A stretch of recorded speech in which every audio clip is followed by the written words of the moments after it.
Overthinking. Overthinking is often not considered to be part of a trauma response. It's deeply connected to hypervigilance and often tied to anxiety and post-traumatic stress. I like to think of it as chewing gum for the mind, constantly in motion but offering no real benefit. It keeps our minds occupied but rarely leads to resolution. Instead, it builds anxiety, creates mental tension, and often leaves us emotionally drained. For many survivors, overthinking became second nature. When we had no control over what was happening to us, the only safe place to go was inside our minds. We learned to scan, to assess, and to second guess. We thought, planned, and replayed events endlessly, not because we wanted to, but because our survival seemed to depend on it. But my question to you now is, does it still serve you? Is the mental loop helpful, or is it keeping you stuck? These are rhetorical questions, of course, because if you're honest, the answer is no. Overthinking is no longer a protective shield. Rather, it's a thief. It robs you of your presence, your peace, and your energy. It traps you in a cycle of worry that leads nowhere but further into exhaustion. A powerful way to disrupt this is to hand it over. That might sound overly simplistic, but it's often the most effective approach. If a situation is out of your control and you've done all you can, give yourself permission to let it go. Obsessing over it won't solve it. Worry won't make the outcome better. All it will do is raise your blood pressure, build tension in your body, and amplify your sense of helplessness. If there's action you can take, then do that.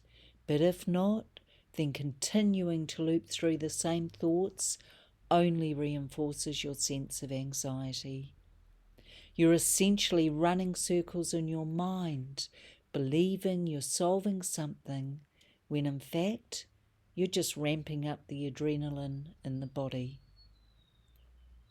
I liken it to sprinting from room to room in your house, looking for an exit that isn't there. Burning energy, becoming breathless, but making no actual progress. Here's some truth about energy. Most people believe it's physical or mental energy that takes the biggest toll, but the truth is it's emotional energy that depletes us the most. It takes first place every time. Overthinking and the constant worry that comes with it drains us emotionally, but it also takes a physical and psychological toll too. You might feel tired all the time, tense or disconnected from yourself and others. And in fact, out of the three, emotional, physical and mental, emotional takes the gold every single time. So, how do we reclaim our energy? How do we stop giving away our emotional energy to things we can't control? By recognizing that not everything is ours to carry. Take charge of what you can. Meet the situation head on when necessary.